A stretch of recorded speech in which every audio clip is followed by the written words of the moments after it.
कहवा से आवेली शीतली मैया, कहवा से काली मैया हो।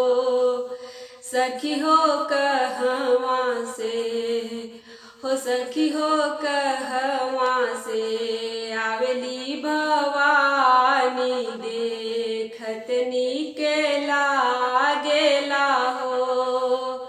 सखी हो कहवा से आवेली भवानी, देखत नीके लागेला हो।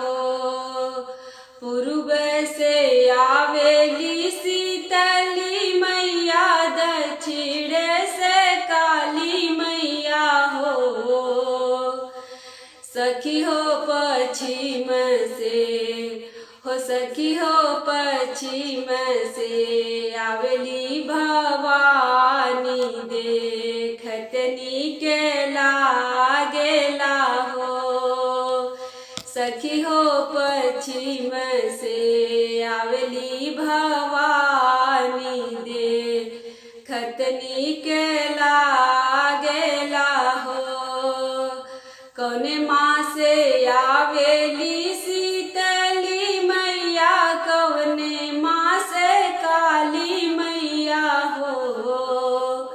सखी हो कौने माँ से, हो सखी हो कौने माँ से आवेली भवानी, देखत नीके लागेला हो।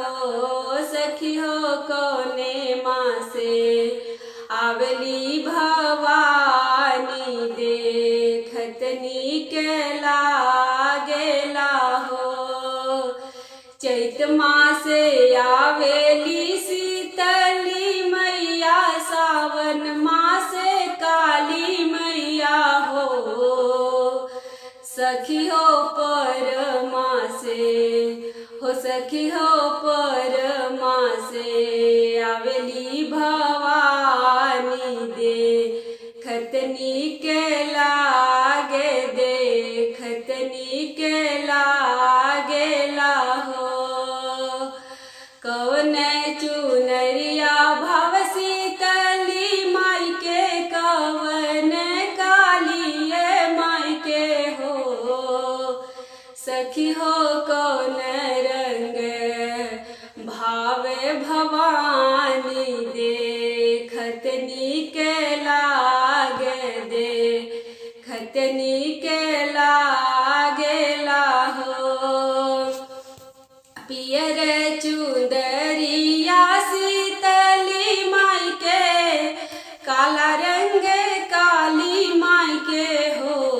सखी हो लाल चुंदरिया भवानी, देखत नीके लागे, देखत नीके लागेला हो। कौन भोग भावेला शीतली माई के, कौन भोग काली माई के हो। सखी हो कौन भोग, हो सखी हो कौन भोग भावेला भवानी, देखत नीके लागे, देखत नीके लागेला हो। हलवा पूड़ी भावेला